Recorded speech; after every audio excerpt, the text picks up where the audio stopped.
Mark Donovan thought he buried his past in prison until he saw his dead wife, Claire, smiling in a family photo posted 5 years after her murder in 1997. The quiet town of Redwood, Oregon, was the kind of place where everyone knew everyone. The streets were lined with maple trees, and evenings were filled with the hum of distant lawnmowers and porch lights flickering on one by one. Nothing bad ever really happened there, until the night Claire Donovan vanished. She was 28, bright, and full of energy, the kind of woman who waved to her neighbors each morning and brought cookies to the elderly couple next door. Her husband, Mark Donovan, was a mechanic at the local auto shop, quiet but dependable. Together, they seemed like a picture-perfect couple until the facade began to crack. Neighbors had noticed tension building between them. The Donovans' arguments often spilled out through the thin walls of their little blue house at the end of Willow Lane. Some said they heard shouting late at night. Others saw Claire leave the house in tears only to return hours later. Still, no one expected anything violent. When Claire failed to show up for her job at the real estate office one Monday morning, her co-workers grew concerned. By evening, her sister reported her missing.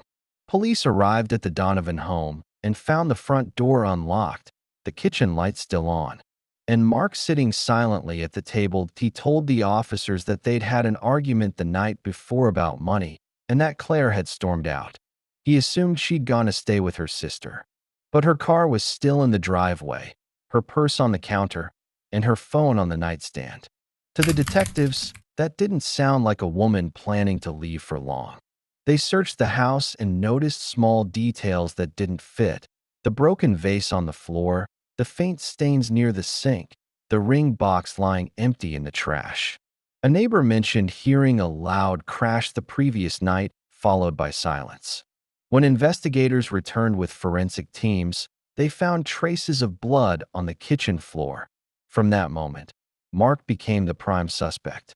He insisted he was innocent, that Claire had left and never come back. But inconsistencies began piling up. He couldn't explain why there were cuts on his hands or why his timeline of events kept changing. He claimed he had gone for a drive after their fight, but surveillance footage from a nearby gas station showed him there hours earlier than he said. It didn't help that when asked to take a polygraph test, he refused on the advice of his lawyer. 3 weeks later, hikers stumbled upon a burned piece of fabric in the woods just outside town. It was torn, scorched, and half buried under leaves. The police lab confirmed it was identical to the floral dress Claire was last seen wearing. Alongside it, they found melted plastic and remnants of what might have been jewelry. The discovery turned speculation into certainty for the public. Claire Donovan was dead, and her husband had killed her. The trial that followed became the talk of Redwood. Reporters filled the courtroom. Cameras flashed as Mark was led in wearing a suit 2 sizes too big, and the prosecutor painted a grim picture of a jealous husband who snapped. The evidence was circumstantial but persuasive. The bloodstains, the broken vase, the missing woman, the alleged motive of jealousy, it all fit neatly into one story.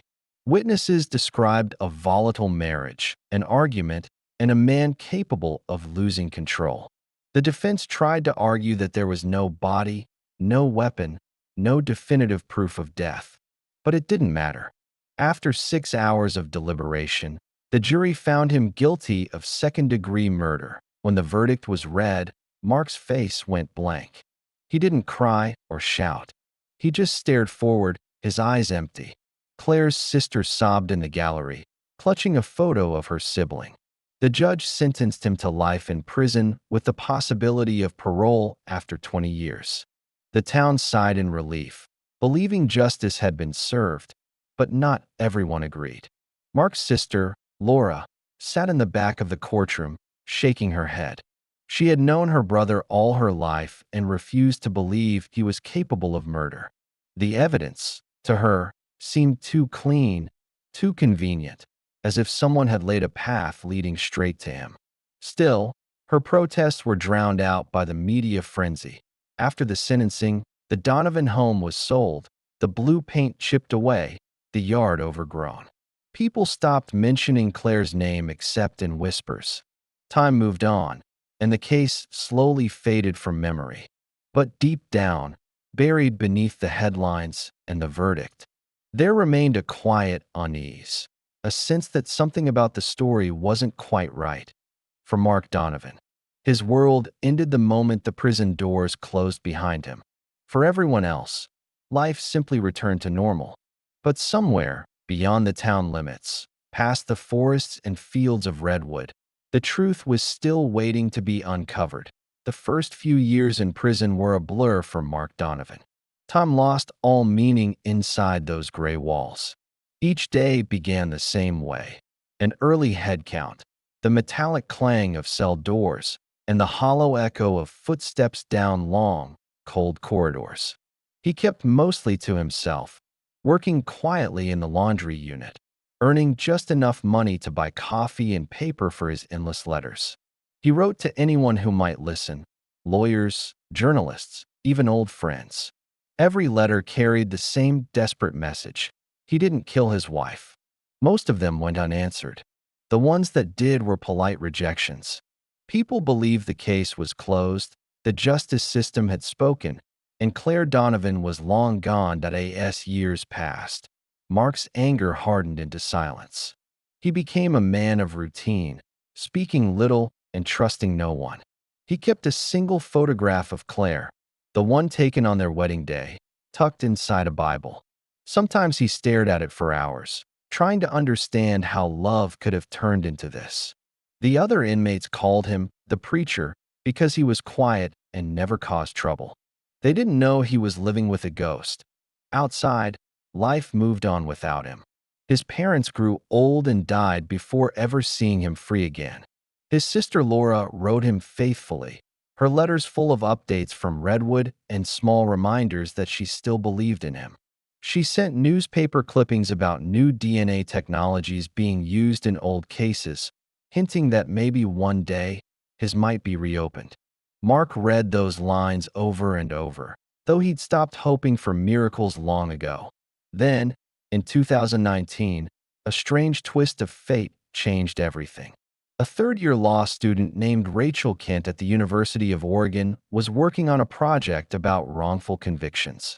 She stumbled across the Donovan case while browsing through public records.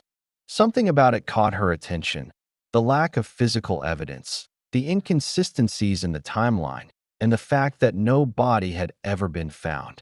She noticed that several pieces of evidence collected in 1997 had never been tested with modern DNA techniques. Curious, she sent a letter to the district attorney's office requesting access to the files. Months passed before anyone responded, but when the samples were finally tested, the results were shocking. The blood found on the kitchen floor and the burned fabric didn't belong to Claire Donovan. In fact, they didn't even belong to a woman. The DNA was male, and though it was degraded, it clearly excluded Mark. The revelation sent ripples through the legal community. A local newspaper picked up the story, running the headline: "New DNA evidence cast doubt on 1997 Donovan murder case." Within weeks, an attorney specializing in wrongful convictions took up Mark's case. The state re-examined the evidence.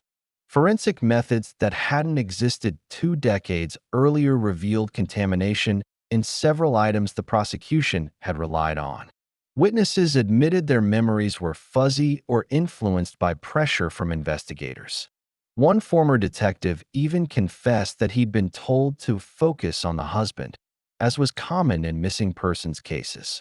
Slowly, the entire case began to unravel. In December 2019, Mark Donovan stood in court again, this time with chains removed from his wrists. The judge reviewed the findings, his expression growing increasingly uneasy. When he finally spoke, his voice was measured but firm. The conviction was vacated, and Mark was officially exonerated. 22 years after being branded a murderer, he walked out of prison a free man. The air outside felt different, lighter but strange. The world he remembered was gone. Cell phones, electric cars, New buildings and unfamiliar slang surrounded him. He felt like a ghost wandering through a future that didn't belong to him. Reporters tried to get his reaction, but Mark said nothing. He simply looked up at the sky, whispering something no one could hear. His sister Laura was waiting at the gate, tears streaming down her face.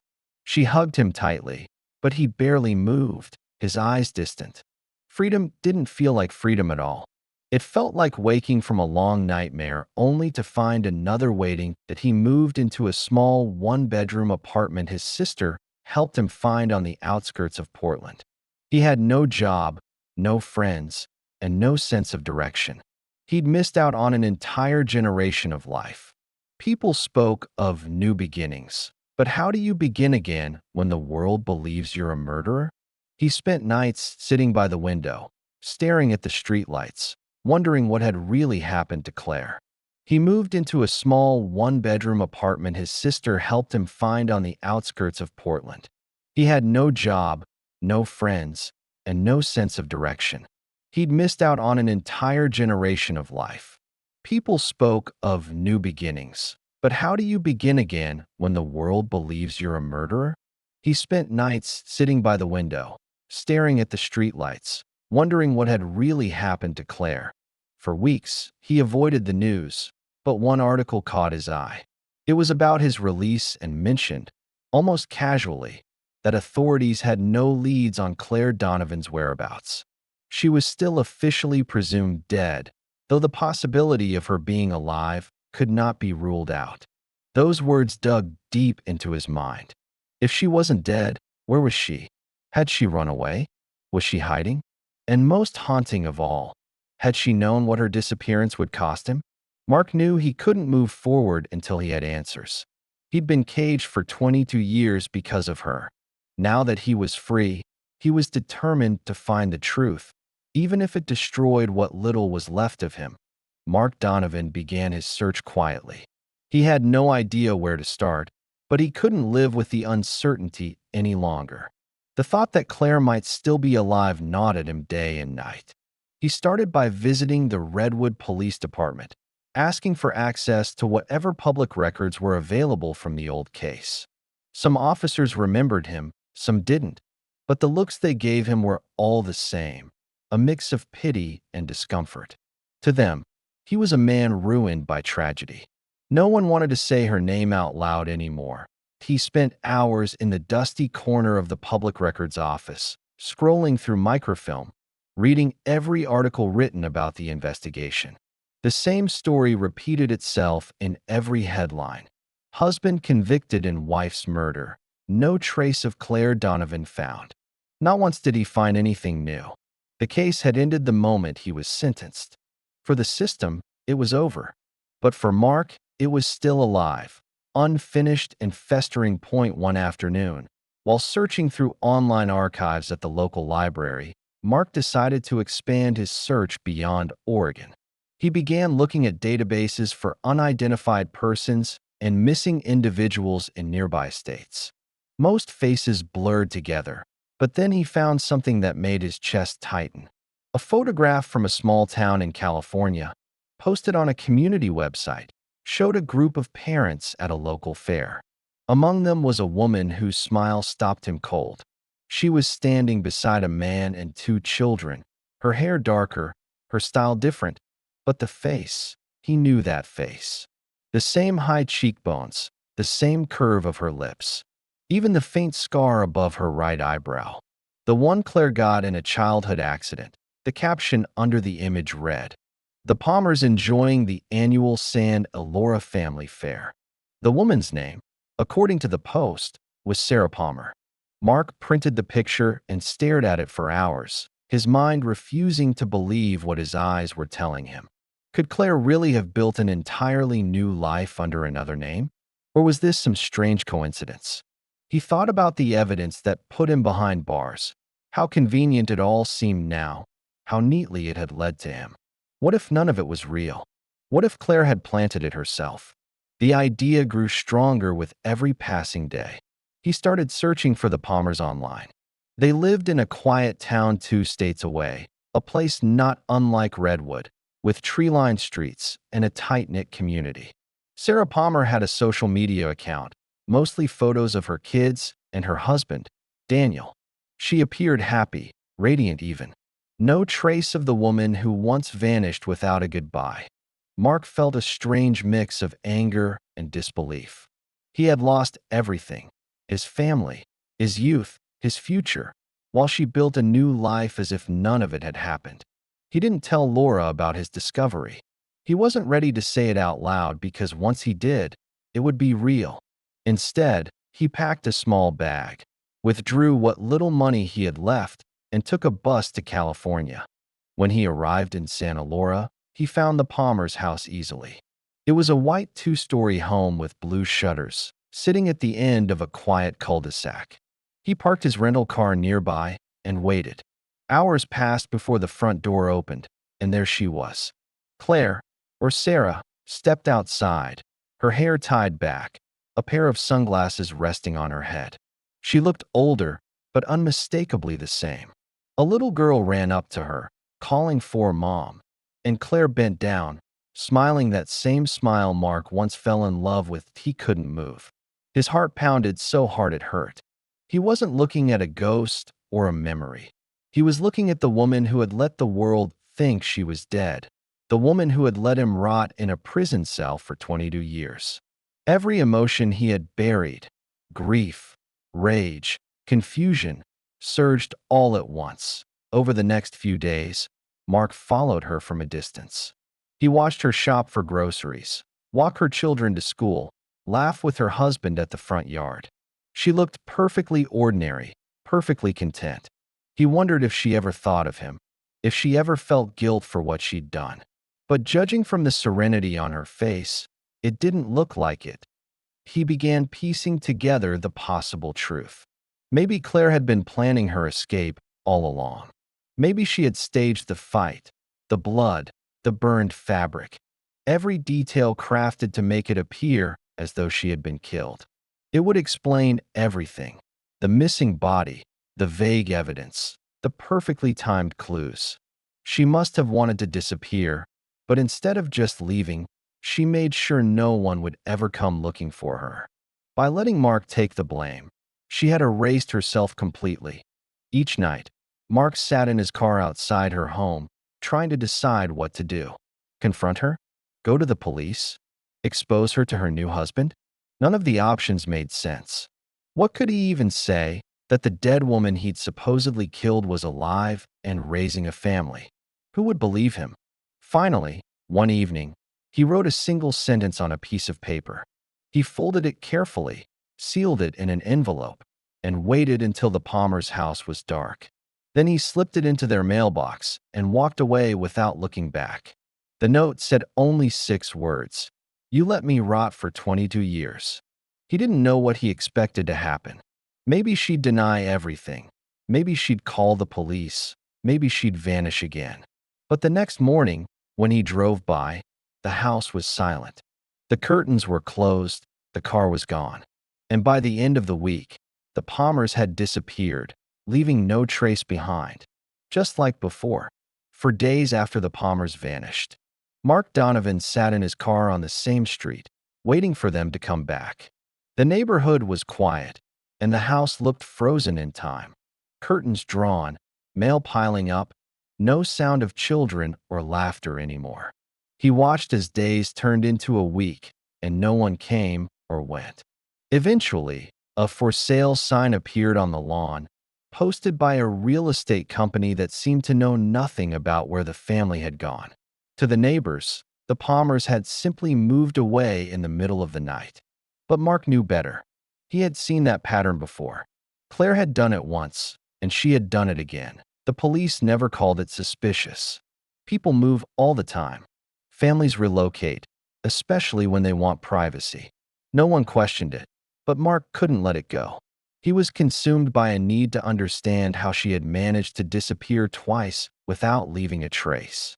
He began retracing every clue, every fragment of what he thought he knew about Claire.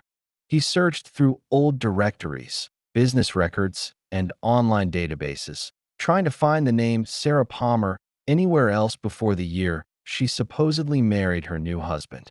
But there was nothing. It was as if she had appeared from thin air. No birth certificate, no past addresses, no family. The name began exactly where the records for Claire Donovan ended that 18 night. Mark couldn't sleep. He sat by the window of his small apartment, staring at the dark streets, replaying the years he had lost. Every image of her haunted him. The way she used to laugh, the way she brushed her hair behind her ear, the way she said she'd never leave. He started to wonder what kind of person she had really been. Maybe he had never truly known her at all. One evening, while scrolling through old photos of her online, Mark noticed something strange. In one picture from the Santa Laura family fair, there was a man in the background, a man he recognized. It took a moment to place the face, but when he did, a chill ran through him. It was one of Claire's former co-workers from Redwood, a man she used to have lunch with. Mark had always suspected they were closer than she admitted. His name had appeared briefly in the original investigation, but was dismissed when police found no connection.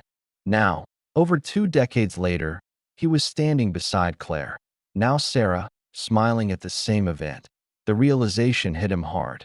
Claire hadn't built her new life alone. She had help. Maybe that man had been part of her plan from the start. Maybe he was her way out.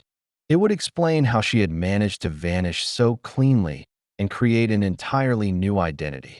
The more Mark thought about it, the more it made sense. She must have faked everything: the blood, the broken vase, even the burned dress, to make it look convincing. And she had done it perfectly. The world believed she was dead, and the husband she once loved had paid the price. The thought of it made Mark sick. He wasn't sure if he wanted revenge or simply the truth. His life had been stolen, and the person responsible was living freely, smiling in family photos. He began driving to nearby towns, searching for any sign of her. He checked schools, hospitals, and even church directories under both her names. Nothing. She was gone again, leaving behind only silence. Weeks passed. Then, one night, he received a phone call from a detective in Santa Laura. The man's tone was cautious but direct. He explained that the Palmers' neighbors had reported the family missing after not seeing them for several days. Their home had been found empty, no signs of struggle, no evidence of foul play, just abandoned. He said Mark's name had come up because of an anonymous letter found in the mailbox. The detective wanted to know if Mark had been in contact with the family before they disappeared. Mark told the truth. He said he had written the note, that he had discovered the woman's real identity, and that he wanted answers. The detective was skeptical but said there was no evidence linking him to their disappearance.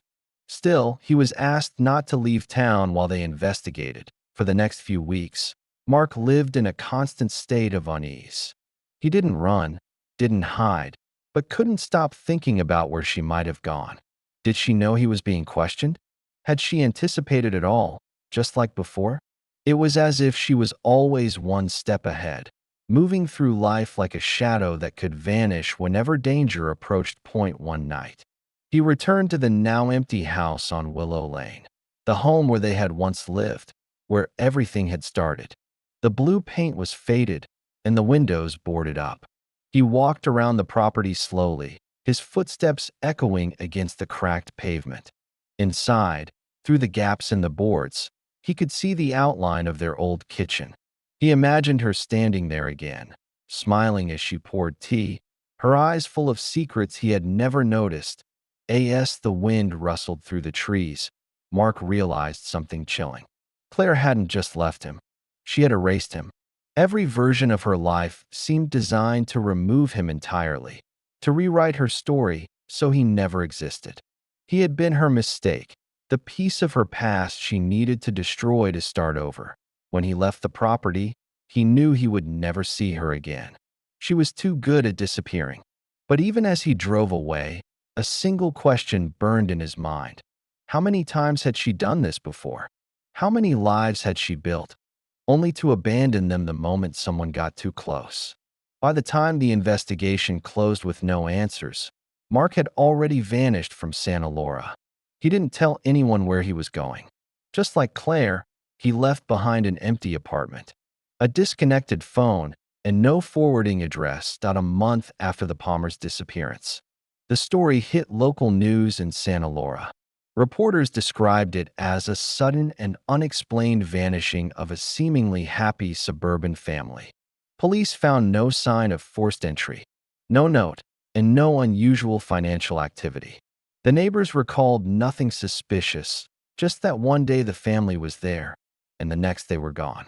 Among the few items left behind in the house were clothes in the closet, toys in the playroom, and a half-finished grocery list on the fridge. It looked as if they had planned to come back, but never did. The case quickly caught the attention of the media once it was revealed that an exonerated man named Mark Donovan had recently been seen in the same neighborhood. When detectives reached out to Mark, he didn't run or hide. He walked into the station calmly, his expression unreadable. He told them the truth. He had been there. He had found the woman he believed to be his wife, and he had left her a letter. He didn't deny it, didn't make excuses, and didn't pretend he hadn't followed her. He only repeated one thing: "I didn't touch them. She's done this before." The officers looked at him skeptically, as though trying to decide whether he was a broken man or a dangerous one. They held him for questioning, but released him after finding no evidence connecting him to the Palmer's disappearance. He was, once again, free but trapped in a storm of suspicion and whispers. The media twisted his story into something dark and sensational. Headlines read, "Convicted killer returns to find dead wife alive." And did he make her disappear again? Strangers followed him on the street, taking pictures and posting them online. Talk shows debated whether he was guilty after all, while others argued he was a victim of an extraordinary deception. Mark stopped answering his phone, stopped leaving his apartment, and started drawing the blinds closed at all hours. Freedom had become another kind of prison. As weeks turned into months, police eventually stopped investigating. There were no leads, no sightings, no clues. The Palmer family simply ceased to exist. No one could find records of them leaving the country, but the trail ended cold. Mark watched the coverage fade, just as Claire's case had decades earlier. Soon, the world forgot again. He had spent half his life being accused of a murder that never happened, and now he was the only one left who knew the truth. Claire had vanished twice, once as a victim and once as a fugitive, and both times she had left him behind to bear the weight of her lies. Mark tried to rebuild himself in the aftermath, though he knew it was pointless. He moved back to Redwood, the town where everything began. The place had changed beyond recognition. The auto shop where he once worked was now a cafe, and the streets were filled with strangers who didn't know his name or his story. He liked it that way. He rented a small cabin on the edge of town, far from neighbors, and filled his days with silence. He rarely spoke to anyone except his sister Laura, who still wrote to him, though her letters came less often now.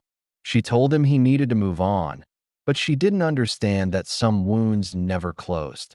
Sometimes he drove through the old neighborhood where he and Claire once lived. The blue house on Willow Lane was gone, replaced by a new home built for another family. Children played where the police once dug for evidence. He would sit in his car, watching, trying to remember what it felt like to be part of something normal.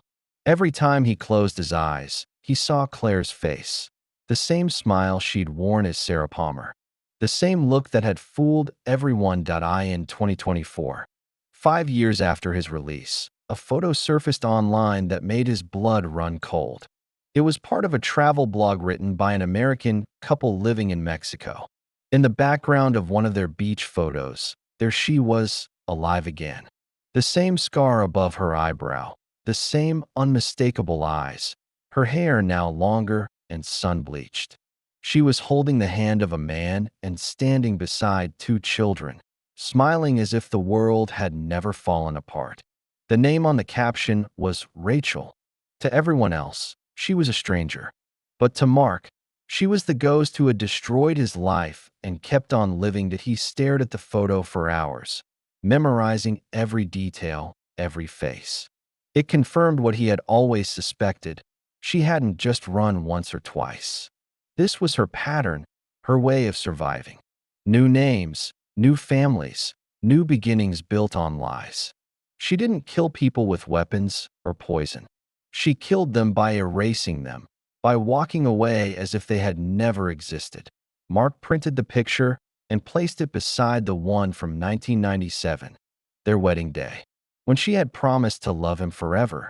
The two images didn't match. The woman in the wedding dress had been fragile, innocent. The woman on the beach looked unburdened, almost radiant. He realized then that she would never stop. She would keep moving, keep becoming someone else, until no one could trace her anymore. In the years that followed, Mark stopped trying to find her. He had lost too much to chase a ghost. He lived quietly, fading from the world as she had done so easily. But every now and then, he imagined what might happen if their paths crossed again. If she saw him on a crowded street or in some forgotten corner of another town.